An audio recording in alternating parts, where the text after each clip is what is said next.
Mundo Católico, construyendo la civilización del amor. Mundo Católico TV y Tzedakah, Pan de Vida, presentan Pan de Vida, el sendero de la fe.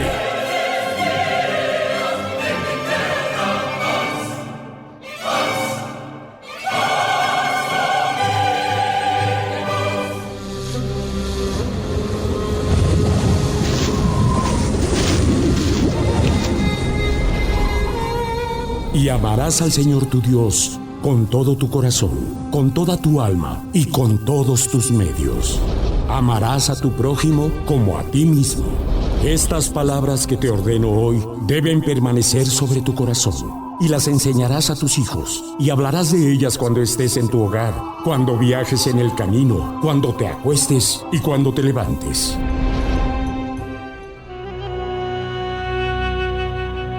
Este es mi Hijo muy amado, en quien tengo puestas mis complacencias. Escúchenlo.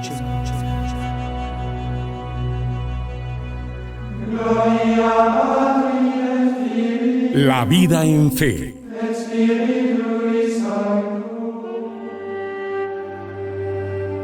En aquel tiempo, Jesús tomó consigo a Pedro, a Santiago y a Juan, el hermano de éste, y los hizo subir a solas con él a un monte elevado.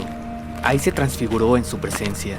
Su rostro se puso resplandeciente como el sol, y sus vestiduras se volvieron blancas como la nieve. De pronto, aparecieron ante ellos Moisés y Elías, conversando con Jesús. Entonces Pedro le dijo a Jesús: Señor, qué bueno sería quedarnos aquí. Si quieres, haremos aquí 3 tiendas, una para ti, otra para Moisés y otra para Elías. Cuando aún estaban hablando, una nube luminosa los cubrió y de ella salió una voz que decía: Este es mi Hijo muy amado, en quien he puesto mis complacencias. Escúchenlo. Al oír esto, los discípulos cayeron rostro en tierra, llenos de un gran temor. Jesús se acercó a ellos, los tocó y les dijo: Levántense y no teman.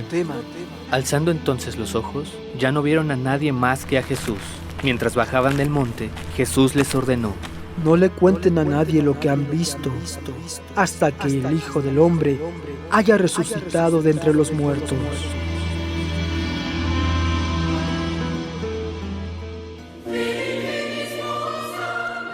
Buen día, queridos hermanos, estamos con ustedes en Pan de Vida, el Sendero de la Fe. En este fin de semana en el que estamos llegando ya al segundo domingo de Cuaresma, con la bendición de nuestro Padre Eterno, Abba, queremos agradecerles como siempre que nos permitan entrar en sus hogares a través de estos micrófonos. Acabamos de escuchar el Evangelio de San Mateo, capítulo 7, versículos del 1 al 19. Un hermoso evangelio que nos recuerda una vez más la alegría de ser parte de una gran iglesia, una gran familia, y como siempre nos deja una gran enseñanza sobre nuestro Señor Jesucristo, que debemos de poner en práctica en nuestra vida diaria, siguiendo sus preceptos con amor y obediencia. No debemos de dejarnos embaucar por nadie, ni poner nuestras esperanzas y amor en otra persona que no sea Jesús, porque precisamente Jesús es el camino. Desde el inicio del pontificado, el Papa Francisco ha sido un innovador en varios rubros, y para explicar mejor algunas de sus acciones que han despertado grandes polémicas, como el caso del Sínodo de la Amazonia, y algunos documentos como la exhortación apostólica Amoris Laetitia, fue publicado el libro En ejercicio de la verdad. Los autores de esta publicación son el Dr. Gabriel García Colorado, especialista en bioética, el Dr. Eduardo Sastre de la Riva y Rodrigo García Farías, quienes a través de casi 200 páginas escribieron este maravilloso libro sobre Papa Francisco ante los problemas contemporáneos, como la educación, la encíclica Laudato Si sobre el cuidado de la casa común y la ecología, rasgos de la espiritualidad ignaciana en el pontificado del Papa Francisco, la importancia del discernimiento, la obediencia y los talentos al servicio del Papa Francisco, los migrantes del mundo entero, las repercusiones del viaje de Papa Francisco a México y otros temas, incluyendo constituyendo el cónclave en el cual el Santo Padre fue elegido. Hoy estamos aquí en Pan de Vida, el Sendero de la Fe, el doctor Gabriel García Colorado y el periodista financiero y de negocios Eduardo Sastre de la Riva, quien se desempeña actualmente como director general del Buró de Relaciones Institucionales y Comercio BRIC, quienes nos van a platicar de este importantísimo libro en el cual encontraremos mayor información sobre el pontificado de Papa Francisco. Bienvenidos a Pan de Vida. Muchas gracias. Bienvenidos. Gracias. ¿Cómo es que nace la idea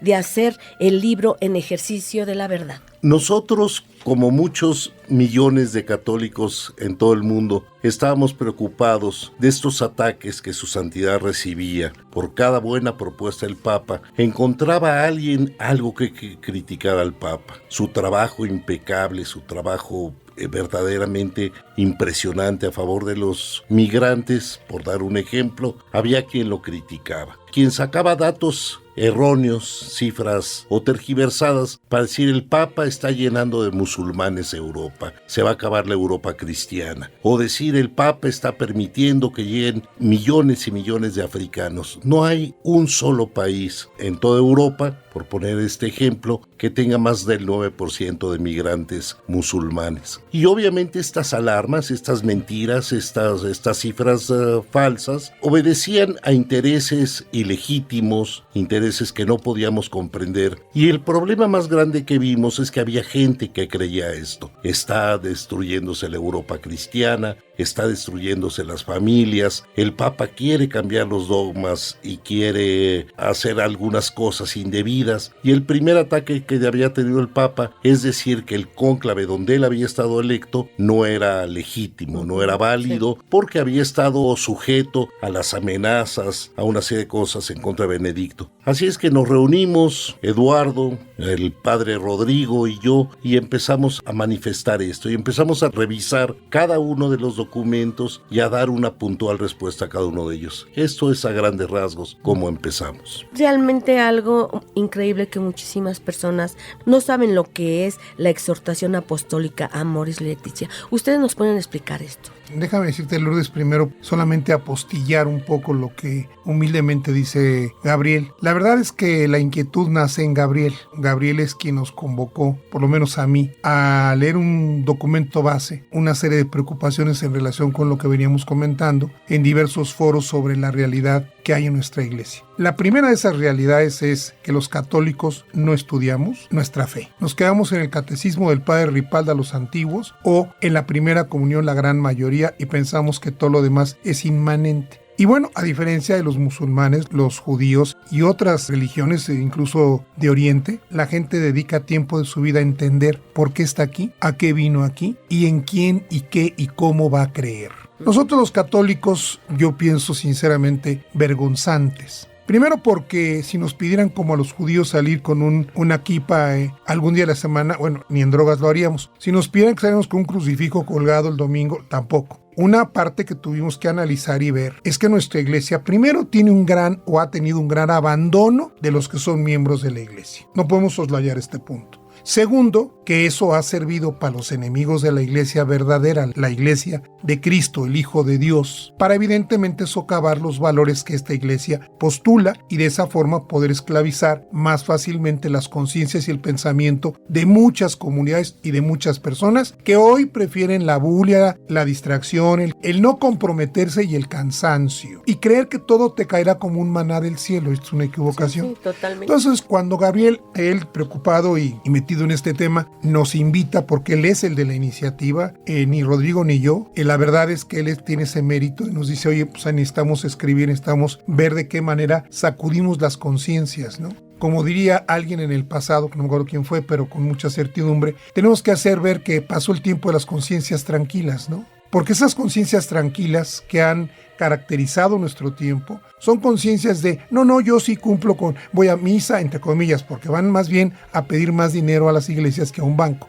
También los padres, y hay que decirlo, ¿verdad? piensan que los que están sentados enfrente somos como un poquito como tenemos Asperger o somos débiles mentales, y la homilía consiste en repetirnos lo que acaban de leer. Muchos de los problemas estos son caldos de cultivo que se fueron preparando y haciendo, insisto, la gente enemiga de la Iglesia Católica por los postulados de esta Iglesia. Evidentemente empezó, hay que socavar el tema, hay que decir que la Iglesia Católica está pletórica de pederastras. Falso, porque las propias Naciones Unidas, y no estoy haciendo ni desconociendo las cosas que tristemente han sucedido y están escritas en el libro. Claro. Pero ocupamos el quinto lugar, es una lástima. Primer lugar de pederastría en las familias, y aquí hay un doctor en bioética, son los parientes, los tíos y los primos de los padres del niño mancillado. Y después, si no es por ahí, en segundo lugar, los profesores de educación física. Y si no, en tercer lugar, vienen los amigos de los parientes, de los papás. Y en cuarto lugar, los compañeritos. Indudablemente, nuestro quinto lugar, pero no el primero. Estas cosas que no se dicen y que, ay, no, bueno, sí, es que se publicó y se dijo, y el padre Mengano y el padre Sután, tuvimos a Iscariote pegado al Señor. Evidentemente, esto nos demuestra lo que el mismo Jesucristo dijo. No nos abate la idea de saber que como iglesia formada también por seres humanos, pues somos una iglesia perfectible. Nada más que para ser perfectibles tenemos que estudiar y tenemos que leer. No existe, se lo digo a mis alumnos en la universidad, prendan su celular, o así les voy a permitir. A ver, bájenme la app de la felicidad, bájenme la app del éxito, bájenme la app del conocimiento. No hay. Para obtener estas tres grandes ilusiones de los humanos, se necesita ponerse a estudiar y a leer. Nada ha superado el gran descubrimiento de Gutenberg, que es la imprenta, y no porque venga a hablar de un libro. Evidentemente se tiene que hacer así. El Papa Francisco viene a lo que en inglés se dice back to the basics. Volver a las bases de nuestra iglesia, y no porque lo anterior haya estado mal. Después del parteaguas de nuestra iglesia, el último, el Concilio Ecuménico Vaticano II, para los que de repente sienten ruido porque el Papa San Juan XXIII, el que pensaban que era un papa de transición, el Papa Bono, el abuelito de todos, él convocó a un Concilio Ecuménico Vaticano II en los años 60. O sea, lo convocó en 59, y evidentemente la agenda era impresionantemente grande y larga, porque había que hacer todo un cambio favorable. Los cambios no son ni salirnos del dogma, ni corregir a Jesucristo, no. Eso lo dicen los enemigos de la iglesia. Así es, licenciado Eduardo, es muy interesante esto que nos comenta. Es importante documentarse y conocer bien a la iglesia, y antes de juzgar, conocer bien los documentos. Pero ahora vayamos a unos mensajes de Vida en Fe y regresamos con ustedes a Pan de Vida, el Sendero de la Fe.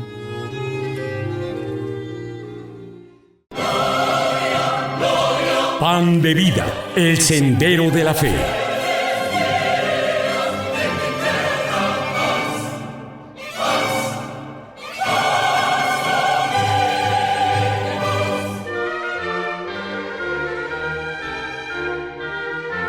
Queridos hermanos, regresamos con ustedes a Pan de Vida, el Sendero de la Fe. Continuamos con el licenciado Eduardo Sastre de Riva en esta interesante entrevista. El objetivo del concilio era: ¿cuál es el pensamiento católico moderno en los años 60? Bueno, evidentemente, como conocemos la historia, lo digo rápidamente, el Papa San Juan XXIII fallece, él pone un documento inicial. Todos los concilios o sínodos comienzan por un documento preconciliar o presinodal, donde los que van a participar estudian y llegan y discuten y hablan sobre los puntos que señala el convocante, que es el Romano Pontífice. Así es. Que de paso, se ha dicho de paso, ahí en la primera hoja dice la frase del fundador de esta iglesia, y que le discutan todos a quien quiera. Sí. Yo te daré las llaves del reino. Se lo dice a Pedro, y a sus sucesores. No se lo dice a todos, y no lo dice en la oscuridad, lo dice enfrente de todos. Yo te daré las llaves del reino, y lo que atares en la tierra, atado será en los cielos, y lo que desatares en la tierra, desatado será en los cielos. Una potestad completa en lo que mira al orden de la salvación, pero que también anuncia que la letra escrita, la Sagrada Escritura, no es inmóvil.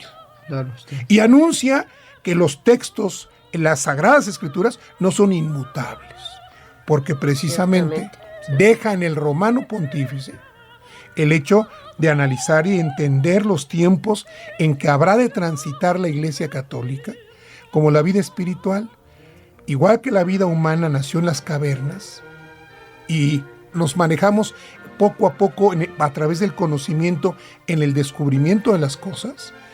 El Espíritu igual.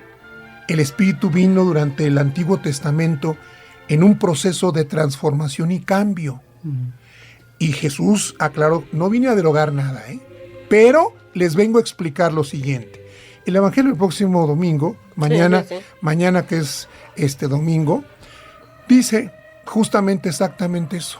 Habéis oído que se dijo en tiempos de Moisés, darás un acta de divorcio, ojo por ojo. Yo les vengo a decir que no. Yo les vengo a decir que es totalmente distinto. Bueno, ese esquema que hay que entenderlo para darnos cuenta de lo que el Papa Francisco está planteando. Back to the basics es, vamos a la esencia de la palabra del fundador. Él dijo, yo no vengo por los 99 buenos, Los 99 buenecitos no están de médico. Vengo por la oveja que se me perdió, porque vengo por los enfermos que sí están de médico. Entonces, la iglesia de las exclusiones de estos ya no participan porque se divorciaron, estos como son verdes, azules y amarillos tampoco, aquellos porque son gays, los otros porque ven las palmeras. Nos dedicamos a ser la iglesia de las exclusiones. ¿Cuál es para mí el parteaguas de la llegada del Papa Francisco? Desde el primer instante, desde el primer momento, back to the basics. Yo soy un pastor, no soy sucesor de un emperador. Yo vivo en un hotel. Segundo, yo no ando con zapatillas y capas. En su tiempo se explicó. Sin embargo, él, el jesuita, lo que está haciendo es decir, señores, San Pedro no tenía banco, yo tampoco lo necesito. Yo como sucesor de Pedro, que es el que yo represento aquí, yo elegí ser cura para siempre. Papa no lo sé, pero cura sí. Y los curas nos dedicamos a confesar, a bautizar, a confirmar, a casar, extremaunción, darle la última extremaunción. Es decir, esta es mi función. Y aquí es donde irrumpe el pontificado del Papa Francisco. Este libro lo que intenta es, con sencillas palabras, decirle a la gente que quiera leer y que se quiera informar, esta es la realidad. Todo lo demás, lo que añoran otros, ay, es que era tan bonito cuando la silla gestatoria y la triada, sí, era padre, y era muy bonito. Pero hoy la Iglesia de Cristo está volviendo justamente a cumplir su mandato.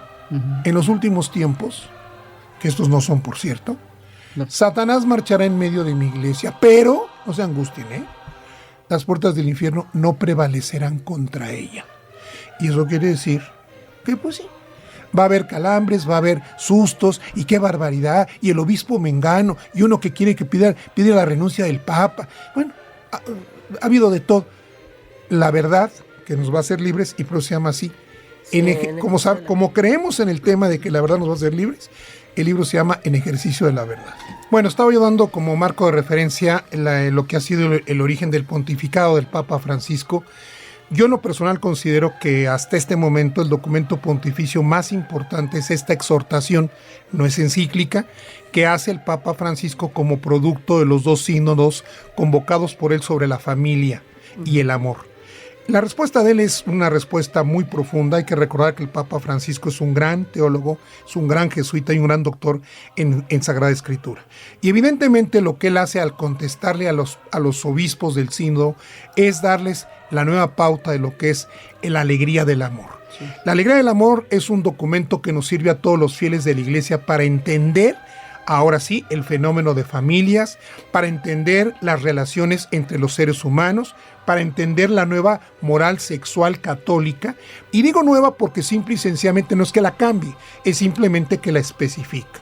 Y cuando un romano pontífice en la introducción de esta exhortación pone lo que el Papa nos ha puesto en un lenguaje muy secular, muy directo y muy claro, esta obra tienen que leerla despacio. Tienen que ir y volver a los conceptos.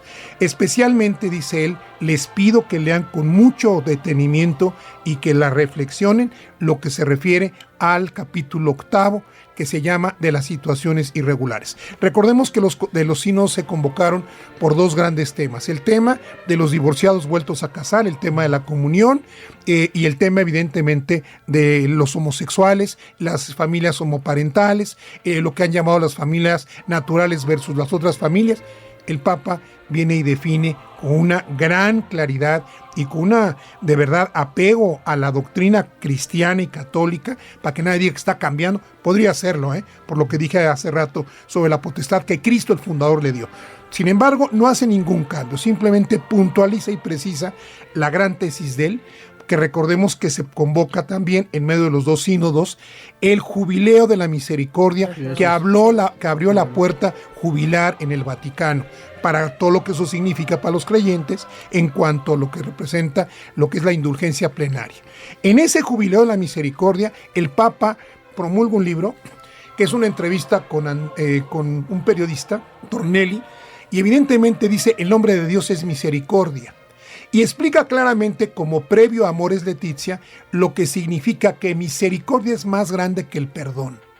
Y que también los que piensan que el pecado es una mancha y el confesionario es una tintorería, están equivocados. El pecado es una herida que hay que cerrar, que hay que curar. Y entonces acude en su obra, en su explicación, a un ejemplo en el tiempo de la guerra, en el que iban a fusilar a un soldado alemán, y ese soldado alemán dice: soy católico, quiero un sacerdote para confesarme. Le conceden su último deseo, va un sacerdote, lo confiesa. Sus pecados era que había vivido en la francachela, sus relaciones con múltiples mujeres, y sensacional. Y evidentemente, como condición para la absolución es: hijo, ¿te arrepientes? No, padre. ¿Cómo me puedo arrepentir? No sé cómo arrepentirme. Entonces el sacerdote piensa y dice: bueno, si no hay arrepentimiento, no lo puedo absolver, y en unos minutos este hombre va a estar enfrente del juez supremo de Jesucristo. Entonces piensa, razona y le dice al soldado: oye, hijo, ¿no te puede que no te pueda? Y le responde el soldado: sí, padre, eso sí me puede mucho, que no pueda yo arrepentirme. Yo te absuelvo de todos tus pecados, y evidentemente le concede la absolución. Eso el Papa Francisco lo explica diciendo: Jesús busca la rendija en la puerta del corazón cerrado, que dice: ¿cómo voy a arrepentir si me la pasé muy bien? Para poder entrar y salvar a las personas congruente con su misión. Amoris Laetitia parte del hecho del Jubileo de la Misericordia, de la Iglesia de la Misericordia, de la explicación de que la Iglesia es un hospital de campaña donde lo importante es salvarle la vida al soldado, no preguntarle cómo está el colesterol y del azúcar, eso es después, pero evidentemente lo importante es salvarlo. No es tintorería el confesionario, porque evidentemente no es un tema de que se quite la mancha y salgo, no, hay que curarlo. Y esa curación a veces es muy, muy complicada. Hay que leer Amoris Laetitia, nosotros abundamos en el libro un poco en eso. Es la gran noticia de la esperanza. Y definitivamente me parece, yo ya tuve la oportunidad de leerlo, y me parece todo con un lenguaje tan sencillo y tan práctico que cualquiera lo entiende. De verdad, o sea, todo esto que ahorita nos resumió fue maravilloso, porque está en el libro y lo resumió de tal manera como está aquí. Sencillo. Entonces hay que comprar el libro, hay que adquirirlo para que sepamos más y nos eduquemos en esto precisamente que no sabemos, en Ejercicio de la Verdad de Papa Francisco. ¿Dónde podemos conseguir el libro? Si nos pueden ayudar, por favor. ¿En qué librerías? Bueno, en una semana estaremos diciendo exactamente en cuáles, pero lo que ahorita podemos decir es que va a estar en Gandhi y en todos los Ambos. Entonces en esas dos, pero va a haber otros más. Entonces, queridos hermanos, ya saben, en Ejercicio de la Verdad, del doctor Gabriel García Colorado, Eduardo Sastre de la Riva y Rodrigo García Farías. Por favor, busquen el libro, lean, documentense bien, porque recuerden, también es obligación, es parte de la labor de un buen católico, un buen cristiano. Ahora vayamos a unos mensajes de Vida en Fe y regresamos con ustedes a Pan de Vida, el Sendero de la Fe.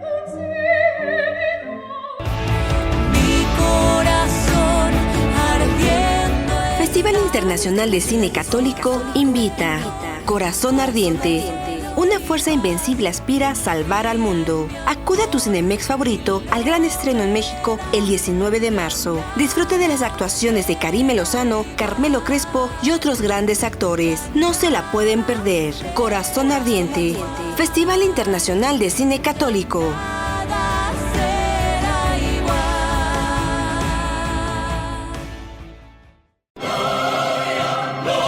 Pan de Vida, el Sendero de la Fe.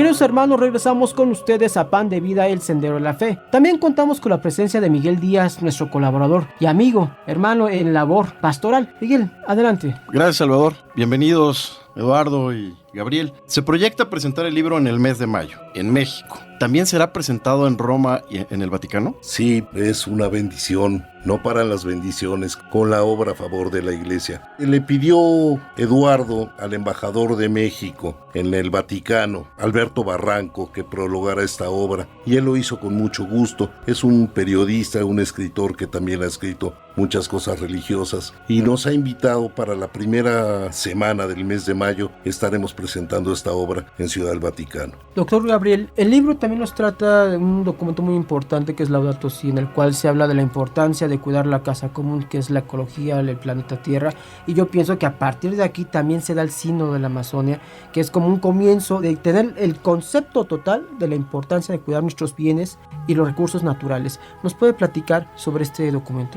La Iglesia Católica hace muchos años, por lo menos un par de décadas, se dio cuenta que estábamos destruyendo el planeta, ¿quiénes? Los seres humanos, y que había un concepto erróneo en las Sagradas Escrituras. Ahorita que decía Eduardo que hay que reestudiar y ver estas cosas. Dios nos había dado el planeta para que nosotros lo administráramos. Ahí tienes comida, ahí tienes techo, ahí tienes todo esto. Una visión muy cómoda para el ser humano. La Iglesia hace un par de décadas empezó a ver que teníamos que cuidar la casa común y que no solo esto, que en realidad el mensaje de Dios es cuida la casa, cuídala para ti como ser humano, pero cuídala para todos los animales, todas las plantas, todos los seres vivos que habitamos en este planeta. Y entonces empezaron a rehacer estas cosas. Y cuando estamos en un momento en que ya la destrucción del planeta empieza a exceder las posibilidades de restañar estas heridas, de resolver las heridas que hemos abierto en el número de especies que se han destruido, animales y vegetales, el Papa, en el momento más adecuado, saca Laudato Si, el cuidado de la casa común.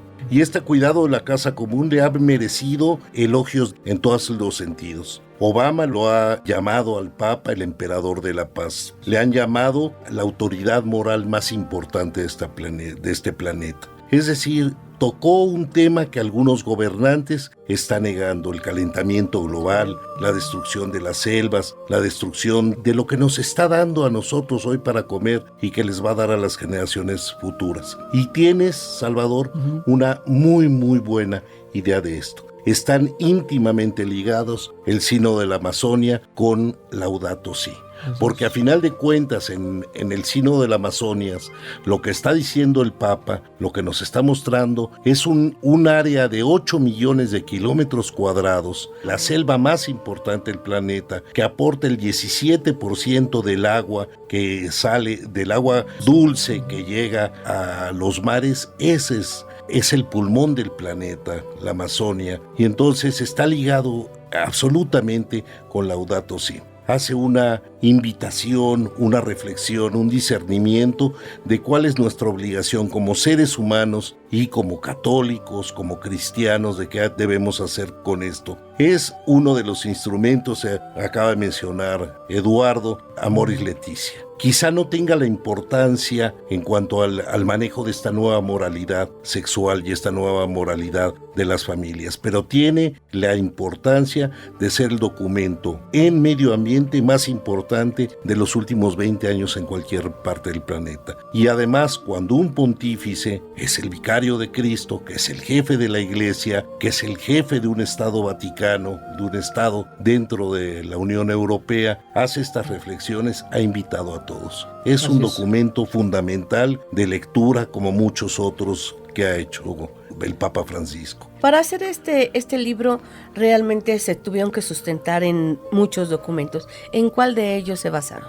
Nos fundamentamos en cientos de documentos. Cada una de las ideas, cada una de las reflexiones tiene una cita bibliográfica dentro del mismo libro.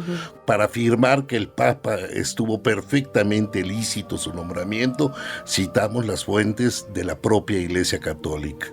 Citamos la Constitución Apostólica, citamos las constituciones, el Concilio Lateranense I, el Concilio Lateranense II, Todo esto está debidamente justificado. Vimos de las respuestas de algunas gentes, el Papa está indebidamente a hacer esto, estamos haciendo las reflexiones. Los principales gobernantes, líderes políticos, jefes de Estado, premios Nobel están hablando sobre el Papa. Está todo perfectamente sustentado. Nosotros hicimos obviamente una hermenéutica, hicimos una interpretación a lo que está marcando el Papa, pero lo hicimos a la vez fundamentados en nuestro conocimiento sobre religión y sobre todo nuestra obediencia irrestricta a nuestro vicario de Cristo, al Papa Francisco. Esto me lleva a una pregunta que a mí me ha surgido.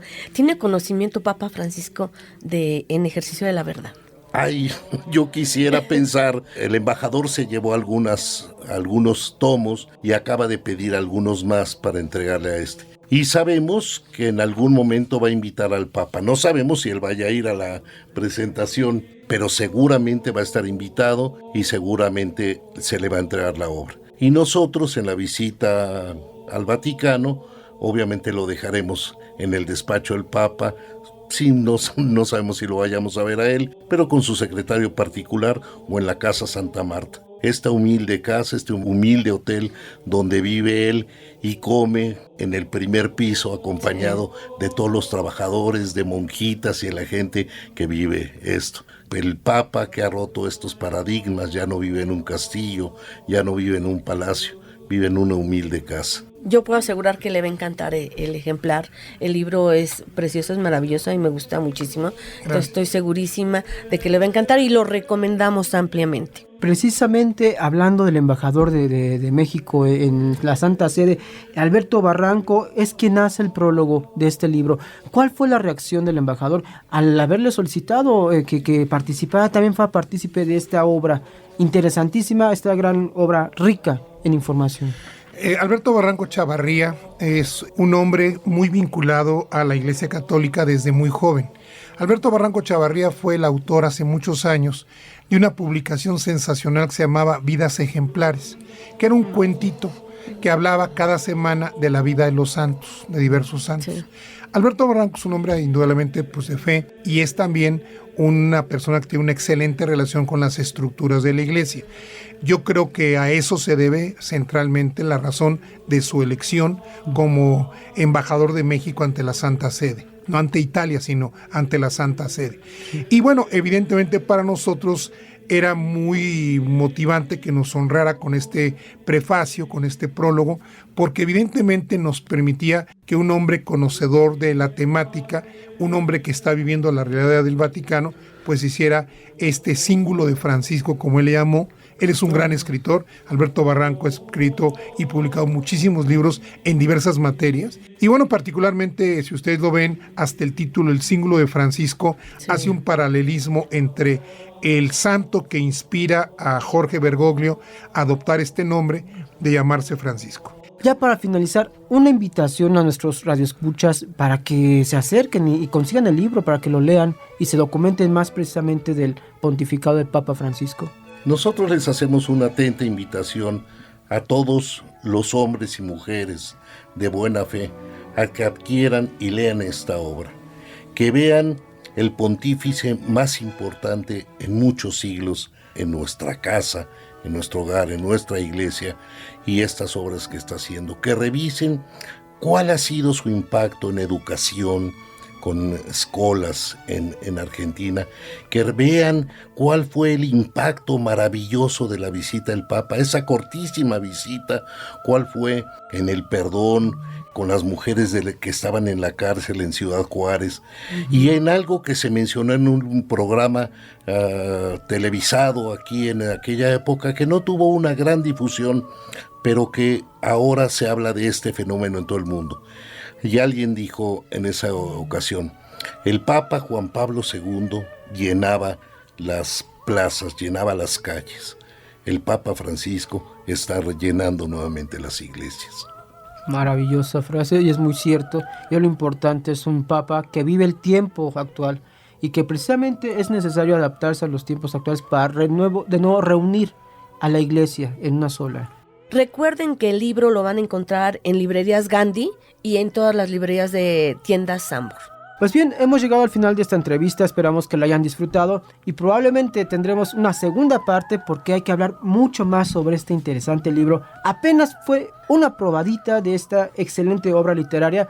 Tendremos una segunda entrevista, así que los invitamos a que lo consigan. Les agradecemos mucho su presencia, haber visitado Pan de Vida y pues bueno, esta es su casa. Muchísimas Están abiertas las puertas. Son sus micrófonos. Gracias a ustedes. Gracias a ustedes. Hemos llegado al final de este programa. Queremos dar las gracias por esta entrevista que esperamos hayan disfrutado. Nos despedimos de todos ustedes invitándolos a rezar un Padre Nuestro por todos los sacerdotes. Ellos necesitan de nuestras oraciones y recuerden, para rezar en familia se requiere sencillez. Cuando la familia reza unida, el vínculo se hace fuerte. Ahora los invitamos a escuchar nuestro especial Juan de Dios, la misericordiosa vida de un santo. Que tengan un bendecido fin de semana. Bendecido fin de semana.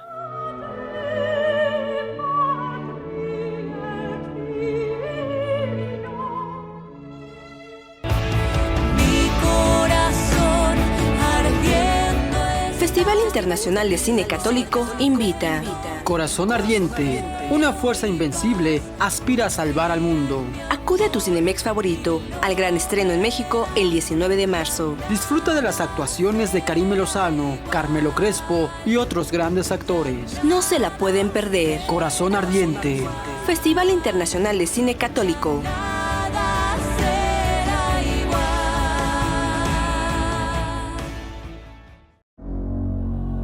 San Juan de Dios, la misericordiosa vida de un santo.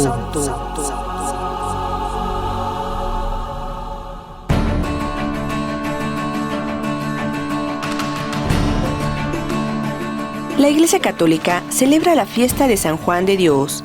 Él fue el fundador de la comunidad de los Hermanos Hospitalarios. San Juan de Dios nació el día 8 de marzo de 1495 y fue al encuentro con nuestro Padre Celestial el mismo día del año 1550. Es patrono de los que trabajan en hospitales y de los que propagan libros religiosos. Un hombre enteramente religioso que amaba a nuestro Señor Jesucristo y a nuestra Santísima Madre, la Virgen María, por sobre todas las cosas. Realizaba constantes ayunos y pasaba largas noches cuidando de los enfermos de hospitales pobres y orando por ellos. Una ocasión el hospital en el que se encontraba fue arrasado por un incendio. Él arriesgó su vida por rescatar a los pacientes. San Juan de Dios era un hombre amoroso y profundamente misericordioso. Dirigió un hospital para pobres, donde trabajó incansablemente por 10 años. Pero los constantes ayunos, los desvelos, ya que prácticamente no dormía ocupándose de los enfermos, y sus continuos resfriados fueron perjudicando gravemente su salud. Esa ocasión, en la que el hospital se incendió, sin dudarlo San Juan de Dios entró varias veces a rescatar a los pacientes, pasando del ardor de las llamas al frío terrible que había en el exterior. Esto provocó en él serios problemas de salud. Lo sorprendente era que cuando pasaba en medio de las llamas, no sufrió ninguna quemadura, logrando salvar la vida de todos los pobres a quienes se dedicaba con tanto amor. Actualmente los religiosos hospitalarios de San Juan de Dios se dedican al cuidado de los enfermos en sus cientos de casas ubicadas en diferentes partes del mundo. Fue un activo soldado bajo las órdenes del genio de la guerra, Carlos V, en batallas muy famosas. La vida militar lo hizo fuerte, resistente y sufrido. La tradición señala que la Virgen lo salvó de ser ahorcado, pues una vez lo pusieron en la guerra a cuidar de un gran depósito y por no haber estado lo suficientemente alerta, los enemigos se llevaron todo. Su coronel dispuso mandarlo ahorcar, pero Juan se encomendó con toda fe a la Madre de Dios, que logró que le perdonaran la vida. Tiempo después, el santo dejó la milicia porque confirmó que no había nacido para eso y nunca se pudo adaptar.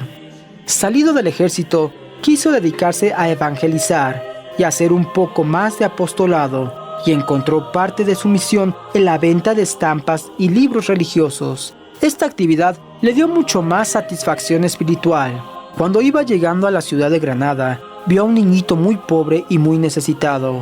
San Juan de Dios ofreció bondadosamente a ayudarlo. Aquel pobrecito niño era la representación del niño Jesús, el cual le dijo: «Granada será tu cruz», y desapareció.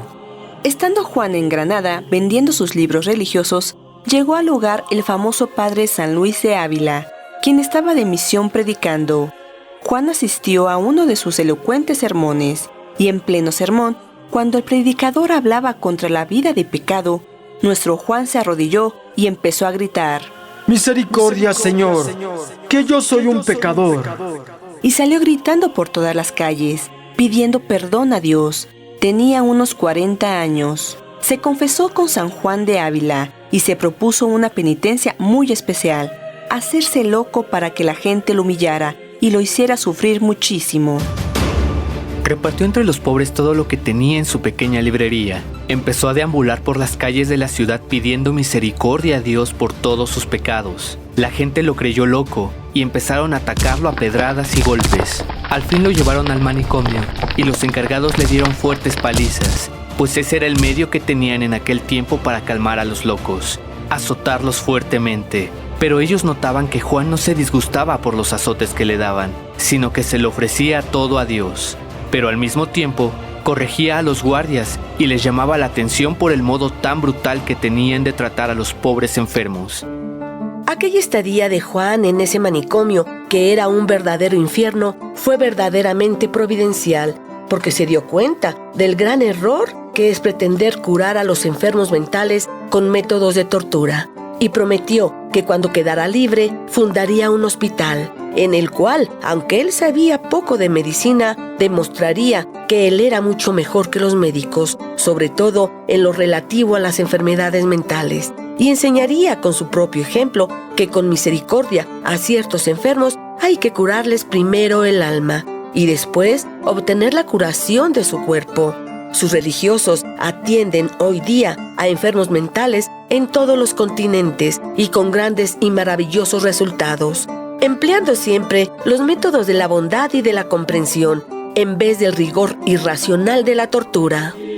Cuando San Juan de Ávila volvió a la ciudad y supo que a su convertido lo tenían en un manicomio, logró sacarlo y le aconsejó que ya no hiciera más penitencia. Ahora se dedicaría a una verdadera locura de amor: gastar toda su vida y sus energías a ayudar a los enfermos más miserables por amor a Cristo Jesús, a quien ellos representaban. Juan alquila una casa vieja y allí empieza a recibir a todo tipo de enfermos de cuerpo y de alma: mendigos, locos, ancianos, huérfanos y desamparados que le pedían ayuda. Durante todo el día atendía a cada uno con el más exquisito cariño, haciendo de enfermero, cocinero, barrendero, mandadero, padre, amigo y hermano de todos. Y por las noches iba por las calles pidiendo limosnas para sus pobres. Pronto se hizo popular en toda Granada el grito de Juan en las noches por las calles. Él iba con unos morrales y unas ollas gritando: ¡Haced el bien, hermanos, para vuestro bien! La gente salía a la puerta de sus casas y le regalaban cuanto les había sobrado de la comida del día. Al volver cerca de medianoche, se dedicaba a hacer aseo en el hospital y a la madrugada se echaba a dormir un rato debajo de una escalera. Un verdadero héroe de la caridad. El señor obispo, admirado por la gran obra de caridad que Juan estaba haciendo, le añadió 2 palabras a su nombre de pila y empezó a llamarlo Juan de Dios. Y así lo llamó toda la gente en adelante. Luego, como este hombre cambiaba frecuentemente su vestido bueno por los harapos de los pobres que encontraba en las calles, el prelado le dio una túnica negra como uniforme. Así se vistió hasta su muerte y así han vestido sus religiosos por varios siglos. Otro día el río bajaba enormemente crecido y arrastraba muchos troncos y palos. Juan necesitaba abundante leña para el invierno, porque en Granada hace mucho frío y los ancianos les gustaba calentarse alrededor de la hoguera. Entonces se fue al río a sacar troncos, pero uno de sus compañeros, muy joven, se adentró imprudentemente entre las violentas aguas y se lo llevó la corriente. El santo se lanzó al agua a tratar de salvarle la vida, y como el río bajaba supremamente frío, esto le hizo daño para su enfermedad de artritis, y empezó a sufrir espantosos dolores. Después de tantísimos trabajos, ayunos y trasnochadas por hacer el bien, y resfriados por ayudar a sus enfermos, la salud de Juan de Dios se debilitó totalmente. Él hacía todo lo posible porque nadie se diera cuenta de los espantosos dolores que le atormentaban día y noche, pero al fin ya no fue capaz de simular más. Sobre todo la artritis le tenía sus piernas retorcidas y le causaban dolores indecibles. Entonces una venerable señora de la ciudad obtuvo del señor obispo autorización para llevarlo a su casa y cuidarlo un poco. El santo se fue ante el Santísimo Sacramento del altar y por largo tiempo rezó con todo el fervor antes de despedirse de su amado hospital. Le confió la dirección de su obra a Antonio Martín, un hombre a quien le había convertido y había logrado que se hiciera religioso y colaborador suyo, junto con otro hombre a quien Antonio odiaba, y después de amigarlos, logró el santo que le ayudaran en su obra a favor de los pobres, como dos buenos amigos. Al llegar a la casa de la rica señora, Juan exclamó: ¡Oh! Estas comodidades son demasiado lujo para mí, que soy tan miserable pecador. Allí trataron de curarlo de su dolorosa enfermedad, pero ya era demasiado tarde. El 8 de marzo de 1550, sintiendo que le llegaba la muerte, se arrodilló en el suelo y exclamó: Jesús, en tus manos me encomiendo. Y quedó muerto, así, de rodillas. Había trabajado incansablemente durante 10 años dirigiendo su hospital de pobres, con tantos problemas económicos que a veces ni se atrevía a salir a la calle a causa de las muchísimas deudas que tenía, y con tanta humildad que, siendo el más grande santo de la ciudad, se creía el más indigno pecador. Él, que había sido apedreado como loco, fue acompañado al cementerio por el obispo, las autoridades y todo el pueblo como un verdadero santo. Después de muerto, obtuvo de Dios muchos milagros en favor de sus devotos, y el Papa lo declaró santo en 1690. Es patrono de los que trabajan en hospitales y de los que propagan libros religiosos.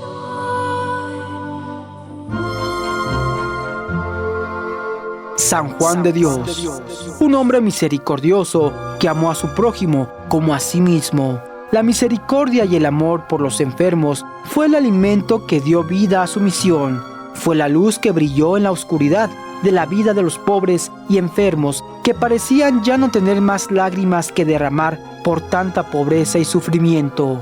Amemos a nuestros hermanos como lo hizo este maravilloso hombre que en cada uno de sus enfermos veía a nuestro Señor Jesucristo, porque Él es pan de vida, el sendero de la fe.